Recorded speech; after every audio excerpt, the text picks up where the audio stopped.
Hi everyone.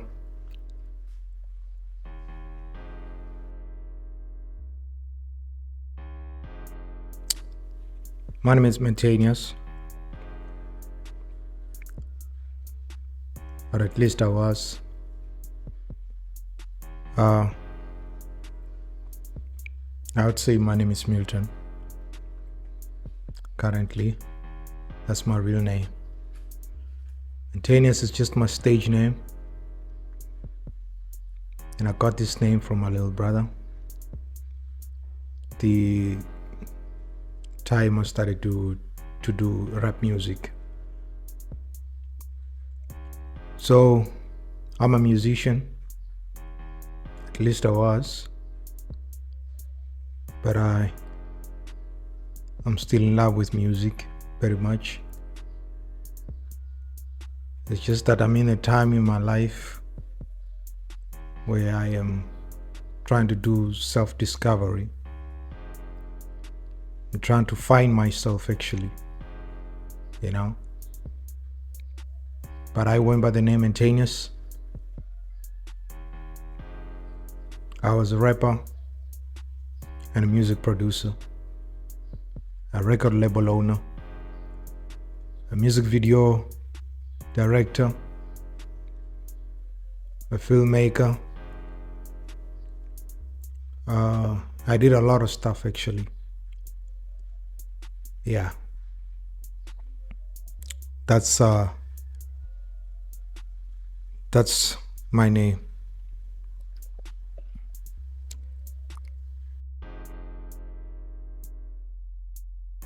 Right now, I'm actually not in the music industry like I wanted to actually, if I should say.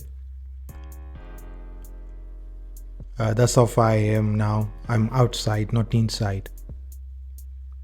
But I want to bounce back inside. I just don't know if I should, I don't know what I'm waiting for. But I'm in that period. I think many people do go through this type of period where they are trying to discover themselves actually. And if you also listen to my music, you'll actually hear that I'm in a period, or I'm in a stage where I was in a stage where I was trying to discover myself so that I can actually unlock my true potential. So that's how far I am. I've done single tracks, done albums actually. I think it's 3 albums that I've done. It's just that the one that is outside is just it's only one that is actually outside in the digital platforms. But then I'm actually not doing music now. I'm not doing music. I'm outside the game, and I still have love for the game. I want to go back to the game, and continue with my music journey. But I need to discover myself first. So when you hear my tracks coming up again, you'll actually understand that I found myself, because I don't think I will release anything before I discover myself. If I do, then I did, but then I'll let you know if this is myself, Yeah.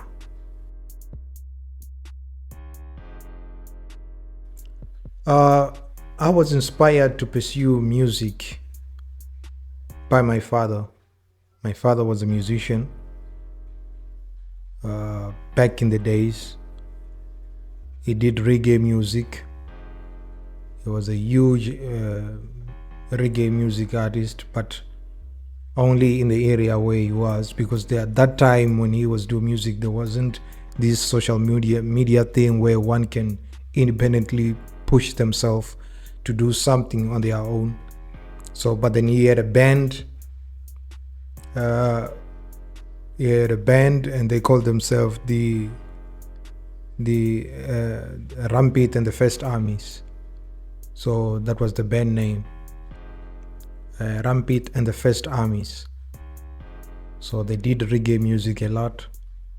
So that's where I got my inspiration from. But I didn't actually become a rapper automatically, because I was more of a pop music fan, if I should say. I listened to people like Westlife actually. Yes, I listen to Westlife music a lot, and I actually try to also write my songs using the type of music that Westlife sings, the pop music. But I didn't actually have the voice to sing, actually, you understand. So I'm not actually a singer, I didn't have the voice, but I loved the music, and I tried also to write my songs. But then I was inspired to write to do rap music by a guy called F-Low. He's currently known as F-Low the Street Poet. He's the guy who inspired me to actually pursue rap music. I was busy writing my songs, my normal songs, and my normal pop songs via Westlife. So he thought I was actually rapping, because he was a rapper. He was a popular rapper in school. So he thought I was actually rapping when he saw me murmuring, sitting down somewhere at school in my desk. And he approached me and said he wants to challenge me at a rap battle. I did not understand what he meant by that. So because I love challenges, I accepted. And we went outside the school. We stood outside the back of the school. So he asked me to start first. I said, no, I won't start first, because you challenged me, so you should start first. I actually did not know what he was trying to do, but I love challenges. I'm not afraid of anything. So he started rapping. I was like, what is this guy doing? He started rapping. From there, he was doing all the stuff, dissing me. He's saying whatever you could say by then. But I'm actually good looking, so you couldn't say much. Okay, so but then he did that, and then when it was my turn, I told him I'll see him tomorrow. Yes, I actually told him I'll see him tomorrow. I told him, no, I'll see you tomorrow, and I left. So all the guys were like, so yeah. So then the next day, I gave myself a huge homework. I practiced, I studied rap music. I learned rap music. I listened to Eminem, 50 Cent, those type of artists, Tupac. I listened to them, and I actually wrote my first rap song using 50 Cent. So yes, my first song, I wrote it using candy shop type of flow. I listened to 50 Cent a lot the moment I went to start the rap music thing. I listened to a lot of 50 Cent music because I felt like I can relate somehow. I don't know how, but I felt like the guys got the flow. So I listened to a lot of 50 Cent. And then my first song was using the flow from Candy Shop. So I still remember the part of the lyrics was like someone like social like from behind. I forgot the rest, but then that's the first song I wrote in rap music, inspired by the challenge from F-Low, the street poet. Yes. My first recorded track was produced by a guy, I think his name was Banana, something like that. He was a producer. He was F-Flow Street Poet, the Street Poet's producer. So F-Flow kind of took me to him. We went there. He was a kind of popular producer back then in our area. One of the first producers, I should say, in our areas. Rest in peace to him. So I don't know if his name, if that I'm getting his name correct, but then yeah. Anyway, he produced F-Flow and Shonim Rapper and all the other guys in the area back then. He was kind of popular then. So he did my first song, and my first song was I Didn't Like It. That's the name of the song. I Didn't Like It. I was inspired to write the song because I had a girlfriend that I so much adored. Yes, and I wrote the song I Didn't Like It. But then I kind of took some inspiration from real life and put it to the song, but not everything. I had to put everything to fiction so that it can make the song interesting, But then it's real life actually. So yeah, that was my first song. I Didn't Like It. But I lost the song now. I don't know where I could ever get it. My computer crashed, so I was gonna give you the track to listen to it. So yeah. Me and F-Flow never did a song together. Yeah, it's weird because he's the first guy. He's the guy who actually introduced me to rap music. We did a lot of performances together, but doing separate songs, because I would write a verse and he would write a verse, and we would go and just perform at a community hall. But we never did an actual song together. It's kind of weird, but yeah. We spent a lot of time together doing rap music and all that, and rapping and all that kind of stuff, but we never recorded a song together. And we should actually do that somehow. I don't know, because we are not in the same place now. But then if we get a chance, we should actually do a song. So if it's out there, if you see Mentanius and F-Flow, or Mentanius featuring F-Flow, or F-Flow featuring Mentanius, yeah, that would be the song. And I'm telling you, it will be a banger, because yeah, that's the guy who inspired me to do rap music. So yeah. My lyrics are inspired by real life events. All my lyrics are inspired by real life events. I try to stick into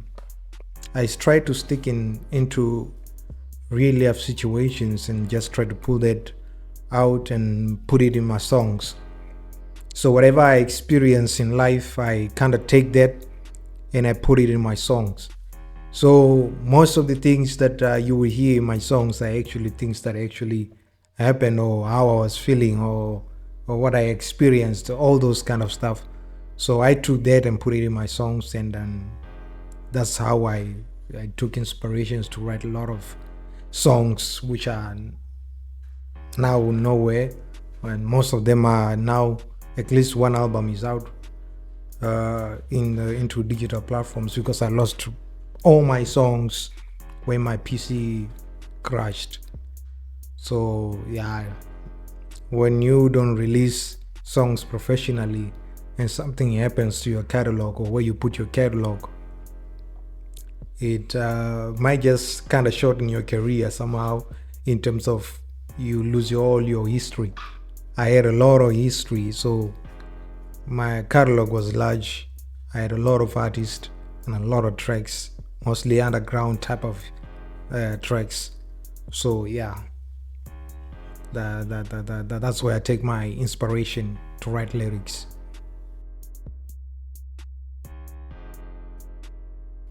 I never had a manager to manage me. I did everything myself. I'm kind of if you want to get it right, you should do it yourself type of guy. So I didn't have a manager. Actually, there was not even a person I could ask to manage me or to kind of arrange things for me. I did all those things that I did, like arranging events, getting myself to know how to produce music so that I can produce music myself. You know, when we lost our producer, rest in peace. So when we lost the guy, there was no way to record. He was actually the only guy we know who could actually produce good music. So when that happened, we kind of got scattered somehow, and I didn't have a manager. I did all those things myself. Everything I did myself. Produce myself and arrange events and everything actually. I did everything myself. I never had a manager, so I was completely independent. Yeah.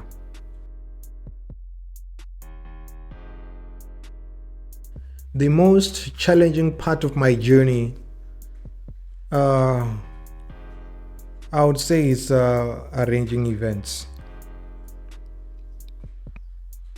Arranging events was the most challenging part of my journey because I did need someone to do all those things for me, to arrange events for me, to approach people, because back then I did not have the nerve or the courage to approach people, because when you don't have the sound system of yourself, you kind of get stuck with asking people to help you with sound and where to perform and all that, because we normally used to perform in taverns, and I was not a tavern type of guy, but then we normally used to perform in taverns. Those are the people who used to hire the local people. Actually, there are still people who hire people who hire artists for music. They still support a lot of artists. So when they want to promote their taverns, when they want to promote their business, they kind of arrange the local artists and the outside artists to come and perform and all that. Mostly they just thank them, and if you're lucky, you get paid. So if they pay, sometimes if the pay is just so much low, it's more like, thank you very much. So yeah, that's the most challenging part I experienced when I was doing the events. So I didn't do a lot of events because of that. I needed someone to be there to assist me, because I was alone. Actually, I was doing all those things alone. So yeah, you maybe will show a video of one of the events that I used to arrange. It's just small things that I did also with the guys. Yeah, organizing events was challenging. My first album was called Broken Heart. That was my first album, but it was not released the way it should have been released because of the our managing issues. So that was the name of my first album, Broken Heart. It had a lot of underground type of music. So yeah, that's as much as I could say about it. I don't have the evidence to actually show you much about it, but yeah, that's the first album I had.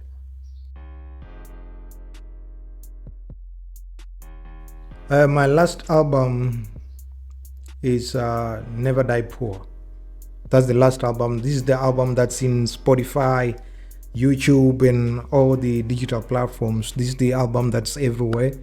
This is the album that I managed to get out, because I had to do all these things myself. So yeah, I managed to do this one. So I managed to release it, and then yeah, that's the last album I had, and we'll perform. We'll actually do a house performance of that album.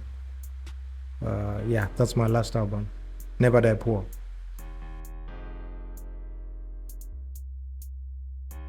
Uh, in my first album, I didn't actually have anyone featured. If I am, oh yes, I did have. Someone featured in my first album, because there was a guy called Big Nos. Yeah, there was a guy called Big Nos, which I featured on that album, and his friend as well. I forgot his name, but Big Nos is a guy. He was my roommate in university. So he was my roommate. He's the guy I kind of learned how to produce music from. He's the one who showed me, or who introduced me to how to use Fruity Loop to produce, beats and all that. So Big Nos is his name. I forgot the other guy, because they were a group actually. I'm trying to think of a name, but I don't actually remember their name, the group name. So yeah, that's the guy who I featured. Those are the people who I featured on that first album, Broken Heart. And I don't have anyone else after that. I don't think there's anyone else, because I did most of the songs alone. There was no one else featured except those guys. Yeah.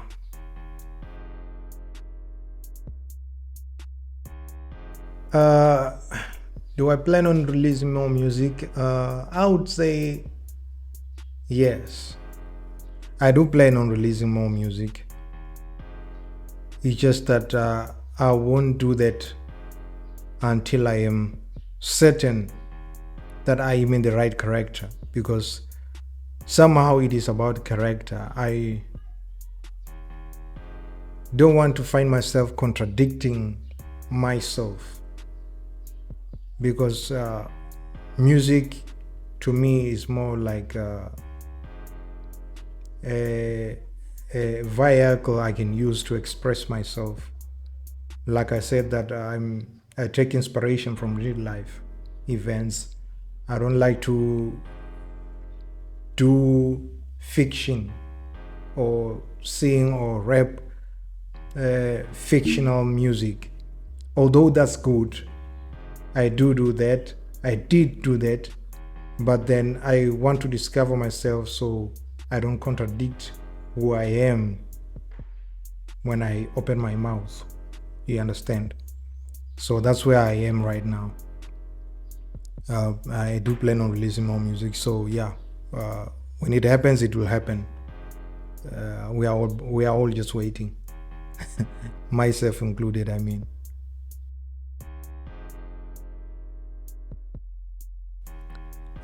In my last album, I featured Just King SA. That's my little brother. He also went by the name King Pictures previously, but now he's not anymore. He's using the name Just King SA. You'll find him also online in digital platforms. I also featured Sarcastic. Is one of my artists, the artist I signed in my record label, Rampage Studio. I also featured who else? Candy Boss in one of the track I had, and I also featured Roti. Yeah, and I also did 2 songs with Womish. Yeah, I did 2 songs with Womish as well. Those are the artists I featured in my last album. And I do plan on featuring them in future albums, because they are very good musicians. So yeah, we take it from there actually. The current state of rap music. Rap music is undergoing a lot of transformation and a lot of changes. But I like the fact that the old guys are still sticking to the old or to their own type of music, so that we don't get lost and not find our way back to the roots or where we are actually coming from. So a lot of things happened. Mumble rap happened, and my piano now is also influencing rap music. So it's going through a lot of things. But I would like to stick to the original type of rap music. It's good to add those other genres and mix and match and trying to do all those things to bring the vibe to the current times. That's very good. It's just that we also need to get back to where we are coming from, so that we don't get lost when we go out there to transform the music. So yeah, I would say it's good to transform. It's good. It's good. People have to grow. So yeah, I see it as growth. So yeah, that's the thing.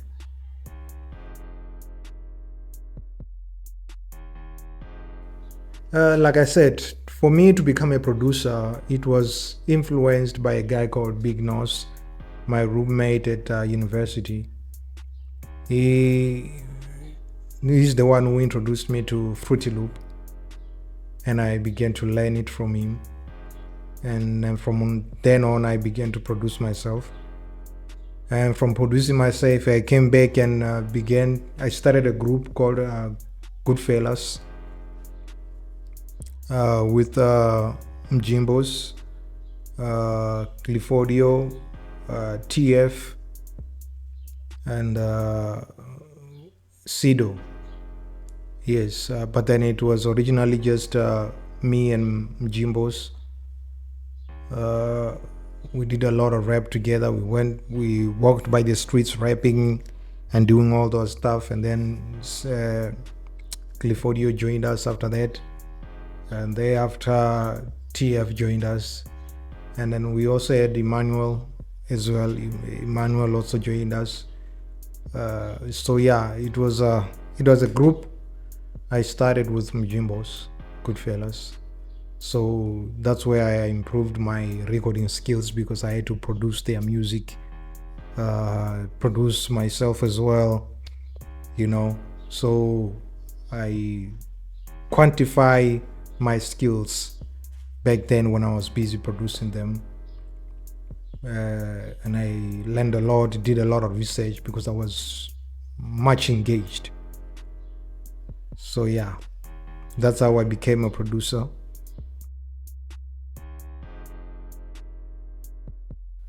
So when I started my record label, I signed a lot of guys. Guys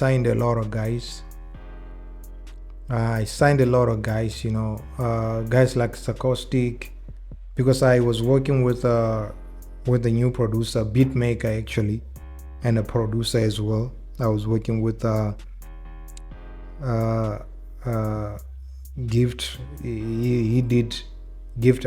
Gift. When I'm trying to say Just King. His other name is Gift. His real name actually. But my main producer was Mr. Coolness. He was my main producer. He was my main beat maker and my main vocal producer. So I worked with him. So we kind of signed a bunch of guys under us, Sarcastic, Madonce, RK, and a lot of other guys, We did a lot of recording. We were kind of busy back then. So yeah, those are the guys I worked with, There's a lot of guys. I don't want to miss any names, but I know there's a lot of guys that I worked with. I even worked with the guy who was not part of our studio as well. Don't know if I should say his name here, but then Metro CMG, we also worked with him. He came and we produced him as well, and a bunch of other people as well that I worked with, Bomish, Cedric Nepile. So it's a lot of guys. I don't want to begin mentioning names because I know I'm gonna miss some other names. So yeah.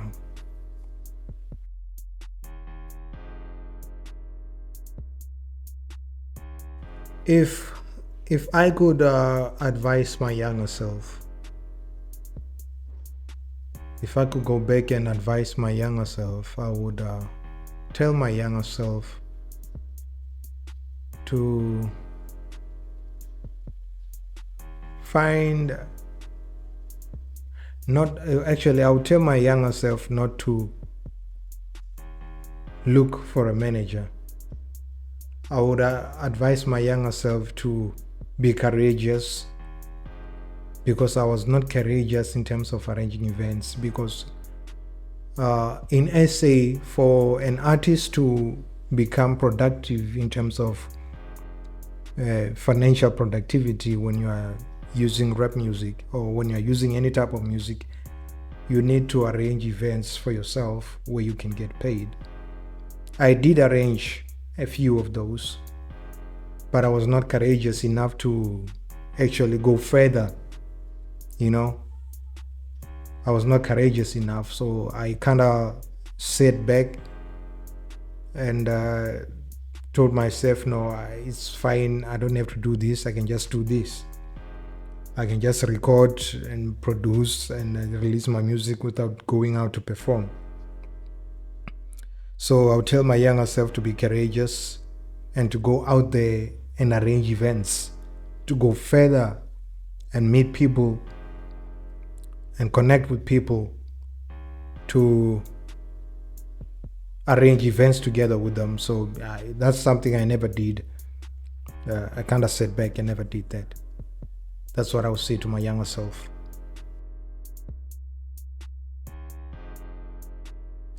To other musicians or upcoming musicians, I would actually tell them the same thing, actually, to say, if you don't have anyone who has your back, you can have your back and do the things that you think someone should come and do for you.